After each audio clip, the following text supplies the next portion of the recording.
Bajo las calles de Edimburgo, los subterráneos del South Bridge ocultan una historia de miseria y muerte. Construidos en el siglo XVIII, fueron primero almacenes y luego refugio para mendigos, criminales y familias pobres que murieron atrapadas en la oscuridad por enfermedad, hambre o el colapso de las bóvedas selladas.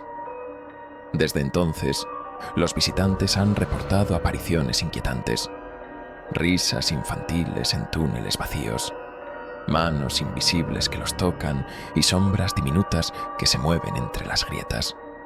La más conocida es Annie, una niña que murió en la peste y cuyo espíritu aún busca el juguete que nunca tuvo.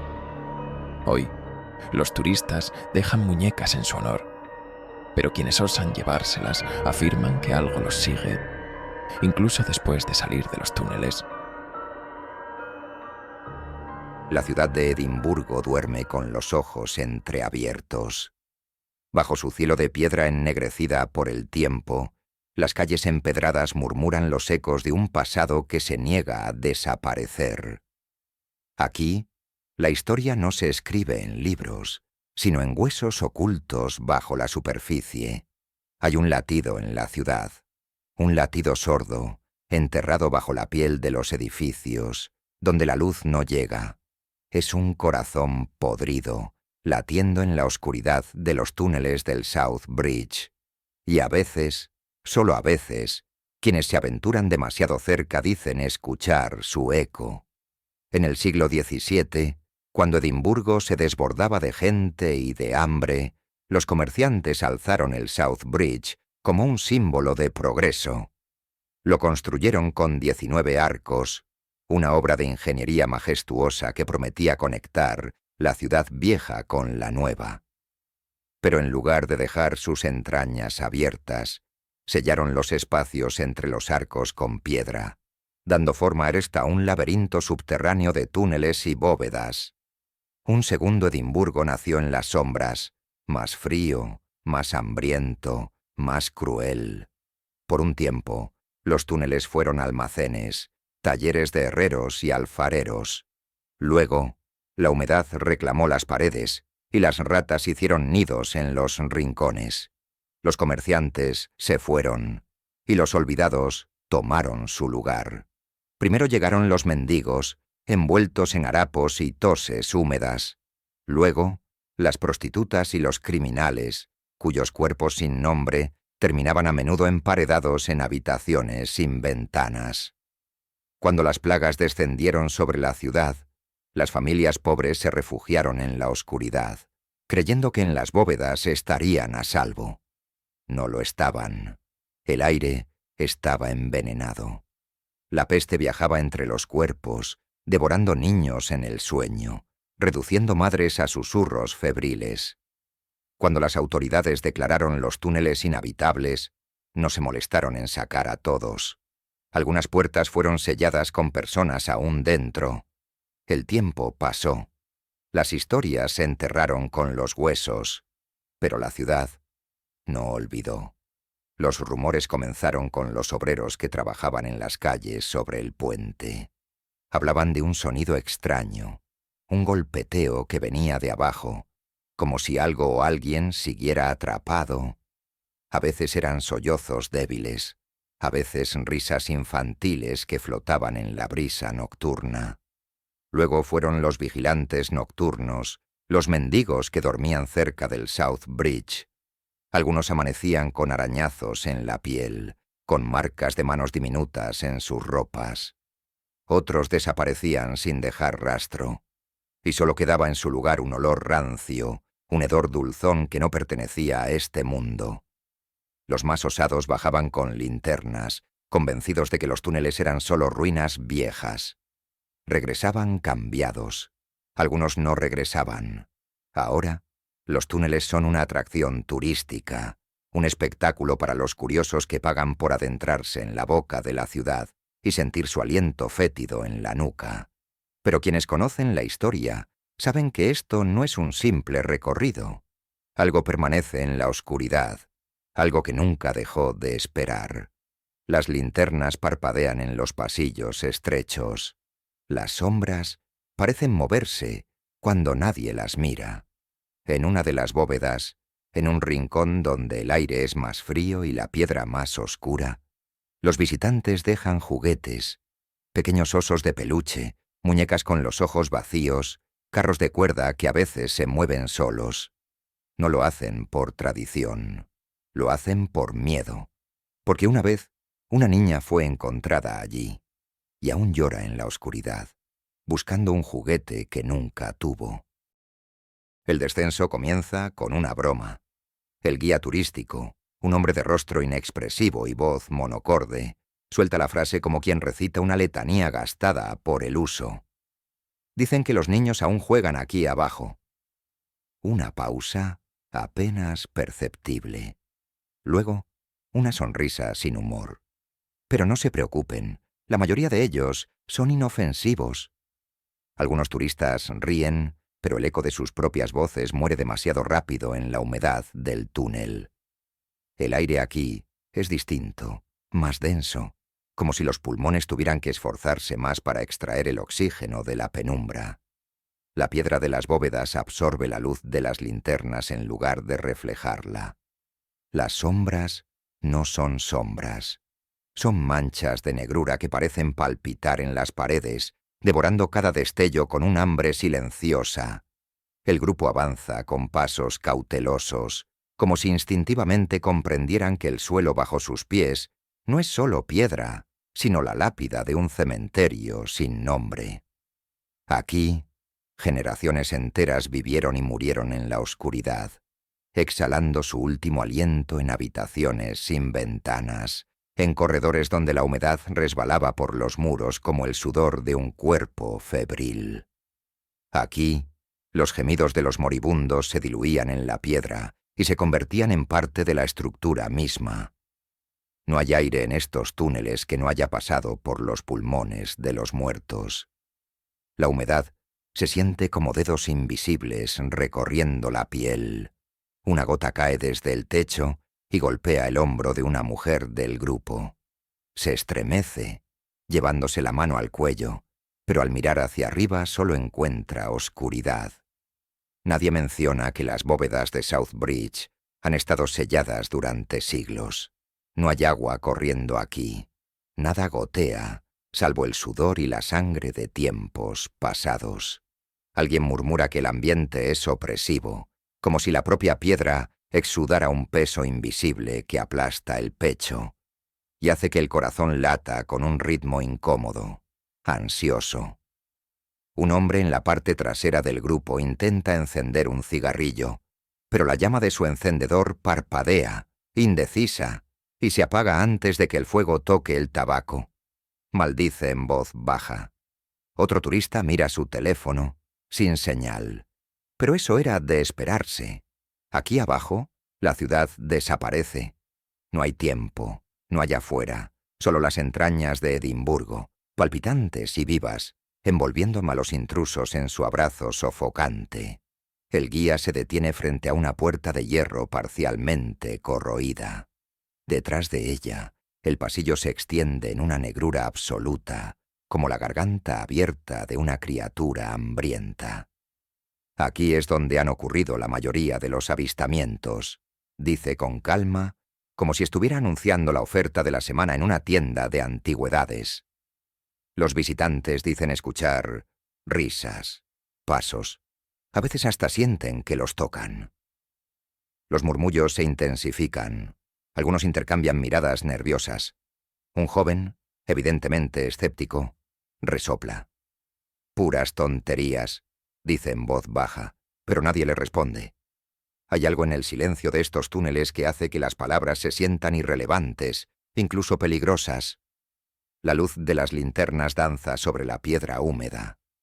Una corriente de aire frío recorre el pasillo sin origen aparente.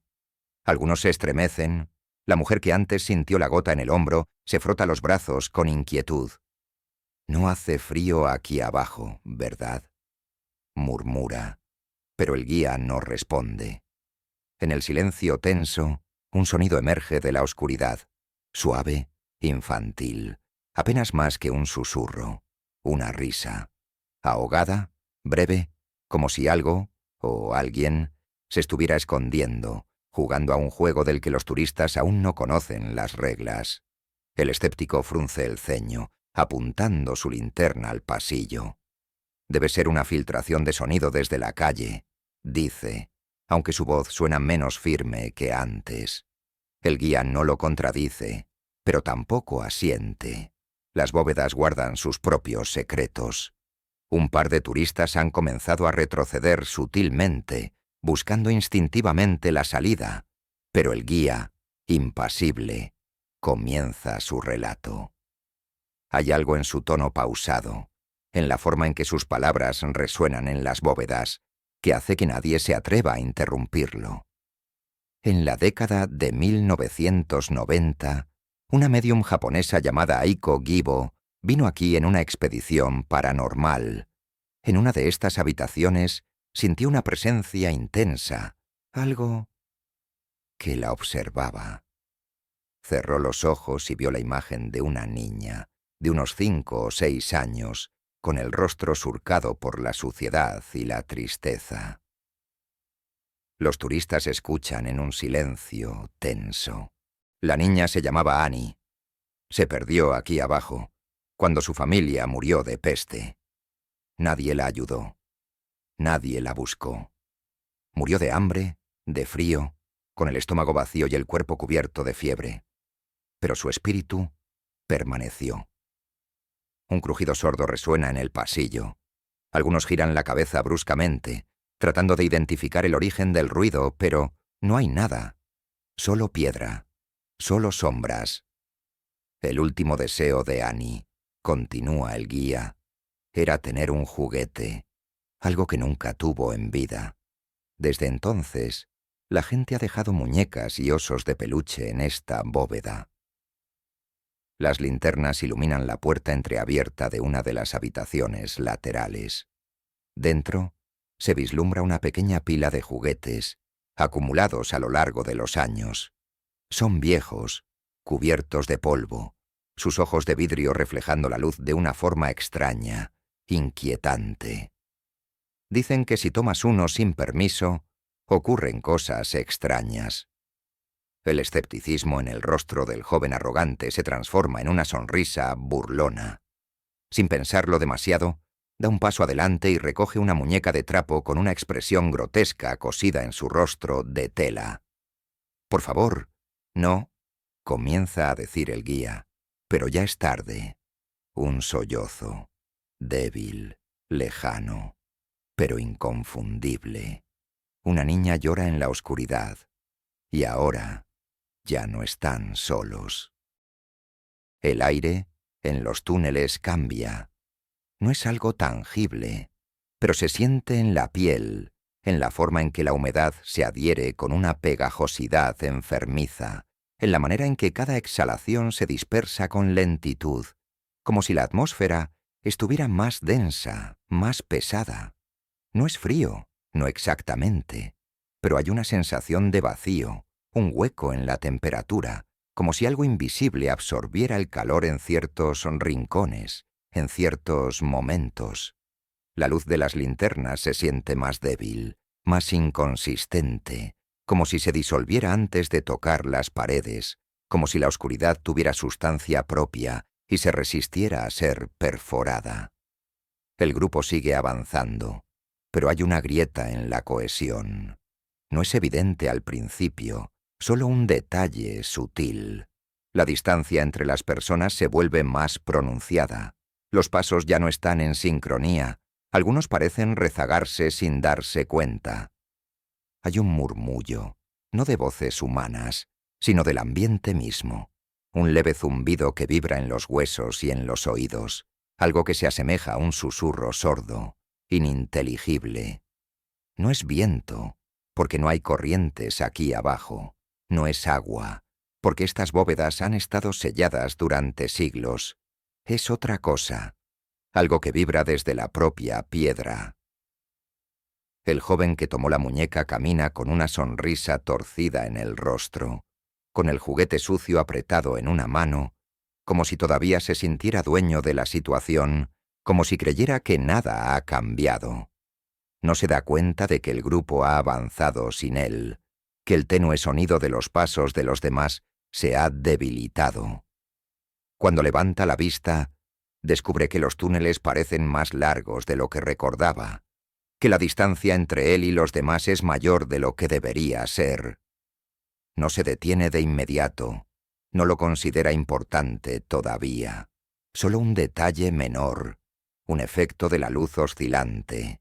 Pero en el fondo, en la parte más primitiva de su mente, algo se crispa, algo comienza a tensarse en sus nervios. Los túneles no deberían cambiar. Son piedra, son estructura fija. No deberían parecer más estrechos en algunos tramos y demasiado amplios en otros. No deberían tener sombras que parecen deslizarse más allá del alcance de la linterna. No deberían sentirse como algo vivo. Pero lo hacen. El joven acelera el paso. Su respiración se ha vuelto más ruidosa, más perceptible en el silencio, como si su propia existencia ahora perturbara el aire denso de los túneles. Sus pasos suenan demasiado fuertes, demasiado evidentes. Cada eco parece regresar con un retardo leve, como si el espacio mismo se hubiera expandido sin su permiso, como si estuviera caminando en un lugar que ya no es el mismo por el que entró.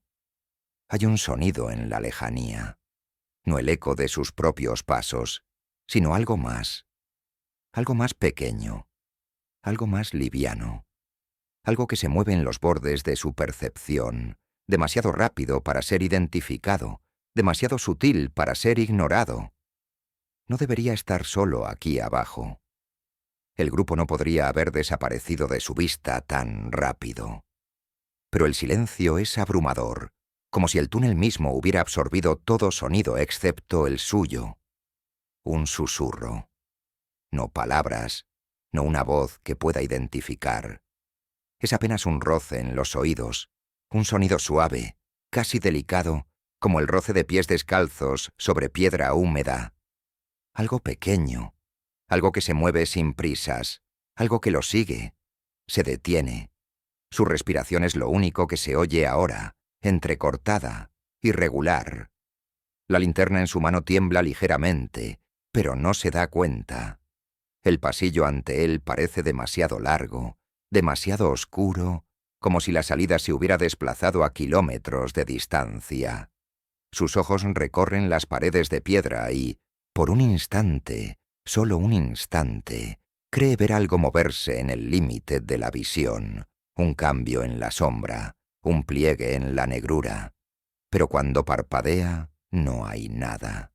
La muñeca en su mano se siente más pesada de repente, como si la tela hubiera absorbido la humedad del ambiente, como si los ojos de botón ahora tuvieran un peso incómodo sobre su palma. No recuerda haber sentido el material tan denso antes, ni la sensación pegajosa de la tela contra su piel. No recuerda que la muñeca tuviera olor, pero ahora percibe algo leve, algo rancio. No es moho, no es polvo.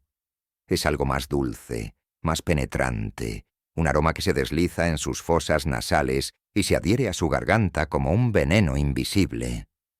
Entonces lo siente. No lo ve. No lo oye.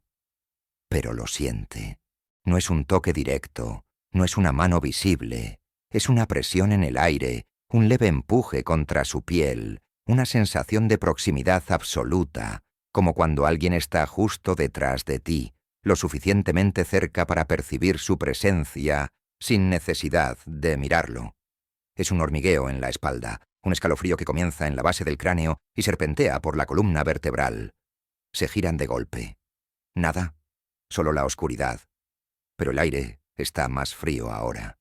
El sonido vuelve. Pasos diminutos, pero esta vez más cerca. La linterna parpadea. El túnel parece más angosto. Los muros se sienten más cercanos. Los pasos se detienen. Y entonces, en la oscuridad, algo toca a su mano. No una ráfaga de aire. No una ilusión, algo, diminuto, húmedo, con dedos. Y ahora ya no está solo. El túnel se cierra a su alrededor con una sofocante pesadez. No es una ilusión, ni un efecto de la luz inestable de su linterna. Lo siente en la piel, en el pecho, en los huesos.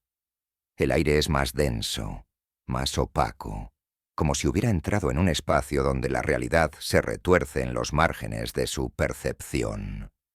Intenta calmarse, racionalizar la sensación, pero hay algo en la textura del ambiente, en la forma en que sus pasos parecen resonar con un retardo anómalo que lo hace dudar de todo. Camina más rápido, pero el pasillo se extiende sin fin. No debería ser posible. Recuerda vagamente la distribución de los túneles. No eran tan largos, no tan uniformes. Había habitaciones a los lados, pequeñas aberturas que servían de refugio en la penumbra. Pero ahora, la piedra parece cerrada sobre sí misma, sin más interrupción que la negrura infinita que se extiende adelante. El sudor le resbala por la frente, pero la sensación es helada, como si la humedad del lugar se hubiera impregnado en su piel y no en su calor corporal.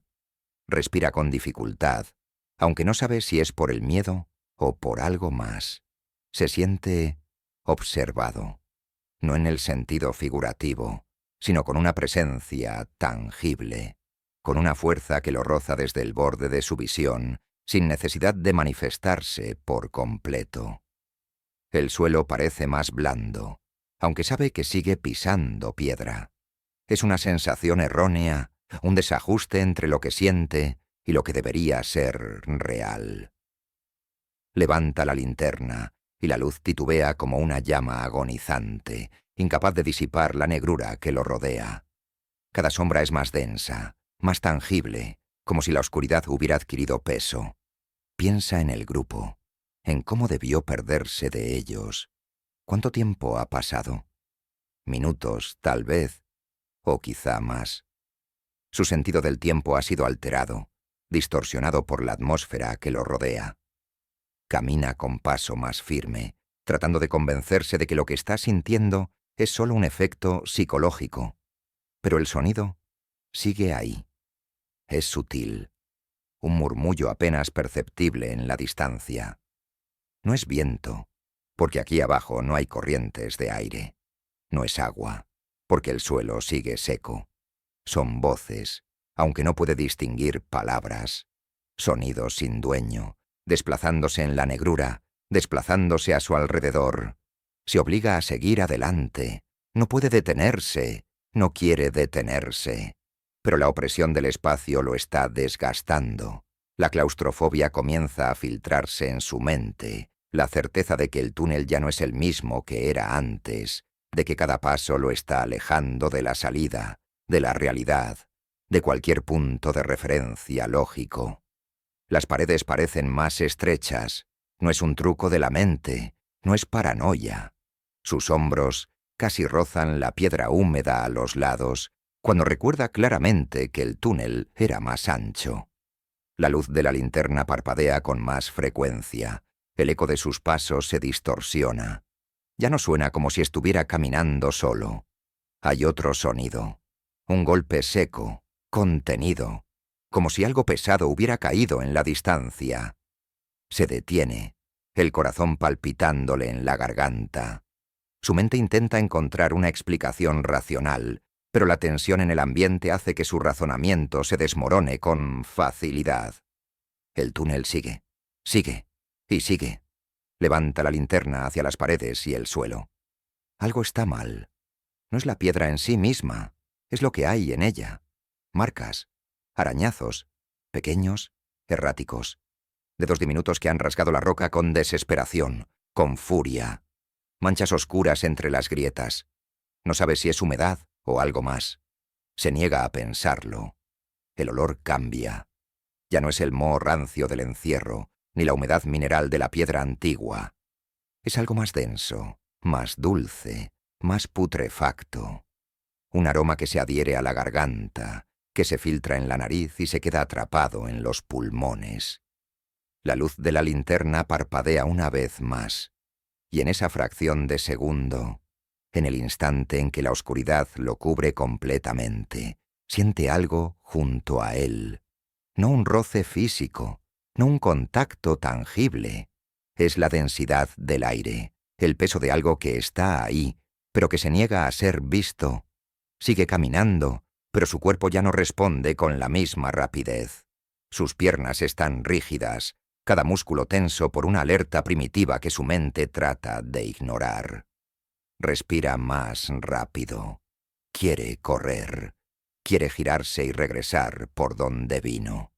Pero el pasillo sigue extendiéndose, interminable, burlándose de cualquier intento de lógica. El murmullo se intensifica. Ya no es un sonido lejano, es algo cerca, muy cerca, y entonces ve la puerta. No recuerda haberla visto antes. No recuerda haber girado en ningún pasillo. Pero ahí está, media abierta, con una brecha lo suficientemente grande como para revelar la penumbra más allá. Dentro, la linterna ilumina lo que parece una habitación.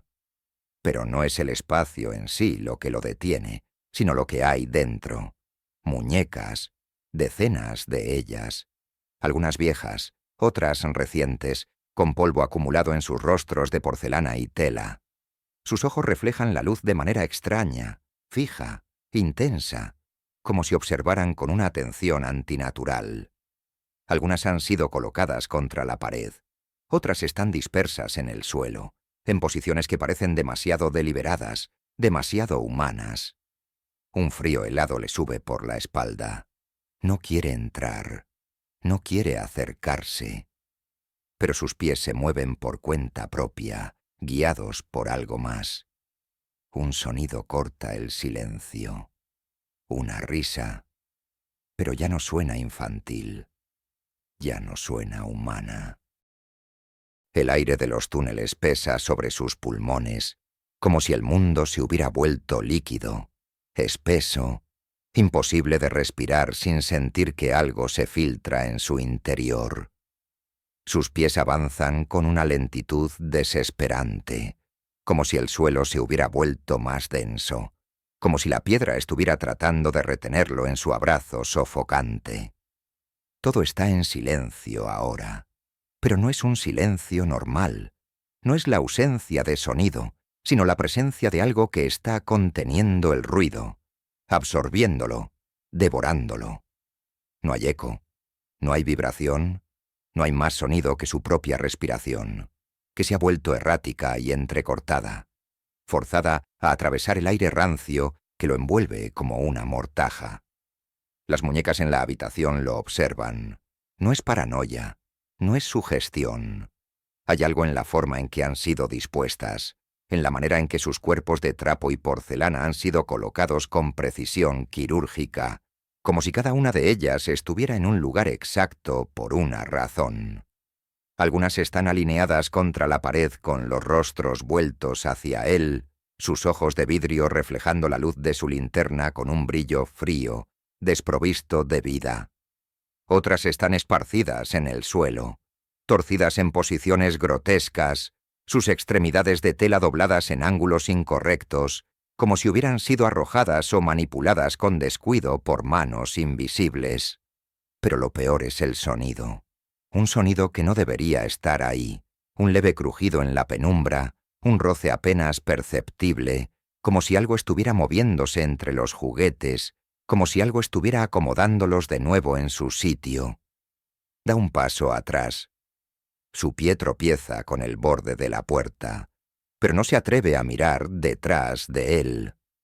La sensación de que algo está esperando en la oscuridad es insoportable. La linterna parpadea una vez más, su haz de luz debilitándose, consumido por la negrura impenetrable que parece extenderse a su alrededor como una presencia viva. Se da cuenta de que no sabe en qué punto exacto de los túneles se encuentra. No recuerda haber girado, no recuerda haber pasado por ciertos pasajes, y sin embargo, aquí está, en un lugar que no debería existir, en un pasillo que no debería extenderse tanto, en una habitación que no debería estar aquí. La temperatura desciende de golpe. No es un frío natural, no es la simple humedad de la piedra. Es algo más profundo, más visceral, una ausencia de calor tan absoluta que parece drenar la vida misma de su cuerpo. Su piel se eriza y un escalofrío le recorre la espalda con la certeza primitiva de que hay algo cerca, algo que lo observa, algo que no necesita ser visto para sentirse presente. Entonces, el sonido cambia. Ya no es el crujido de los juguetes moviéndose en la penumbra. Es algo más definido, algo más cercano. Pasos, diminutos, rápidos. No puede ver de dónde vienen, pero lo siente a su alrededor, en los bordes de su visión, en los rincones donde la luz no alcanza a tocar. Su mente se resiste a aceptarlo, intenta racionalizarlo, intenta convencerse de que es su propia respiración la que está distorsionando su percepción. Pero no puede, porque los pasos están demasiado cerca. Corre. No recuerda haber tomado la decisión. Solo sabe que sus piernas han comenzado a moverse con una urgencia que no puede controlar. La linterna se tambalea en su agarre sudoroso, proyectando sombras descomunales en las paredes de piedra que parecen encogerse y alargarse con cada destello. Los pasos lo siguen. Son erráticos, caóticos, como si algo diminuto corriera a su alrededor sin seguir un patrón lógico, sin seguir las reglas del espacio. El túnel se estira. Lo siente en su cuerpo, en la manera en que sus propios movimientos parecen más lentos, como si el suelo estuviera alargándose bajo sus pies, como si el tiempo mismo se estuviera desmoronando en un ciclo eterno de huida y desesperación. No hay señales del grupo. No hay señales de una salida. Solo piedra, solo oscuridad, solo la certeza de que no está solo. La linterna parpadea una última vez antes de apagarse por completo. El grito muere en su garganta antes de poder salir. La oscuridad lo engulle con un silencio absoluto. Ya no hay pasos, ya no hay frío, solo un vacío imposible. Cuando lo encuentran, está tirado en el suelo, su piel helada al tacto, su respiración superficial. No responde de inmediato, sus ojos están abiertos, pero no parecen ver. Sus labios se mueven, murmurando algo ininteligible, palabras sin sentido que se escapan en susurros débiles, temblorosos. Hay marcas en su chaqueta, pequeñas huellas de manos sucias que no estaban allí antes, estampadas en la tela con una nitidez aterradora. Algunos lo miran con confusión, otros con horror. Alguien pregunta qué le pasó, pero él no contesta. Solo repite lo mismo, una y otra vez, en un murmullo apenas audible. No estaba solo. Las bóvedas siguen abiertas al público. Los turistas continúan visitando los túneles, explorando la oscuridad con linternas temblorosas y expectativas morbosas. Los guías siguen contando la historia de Annie, la niña perdida en las sombras, la que llora por un juguete, la que nunca dejó este lugar.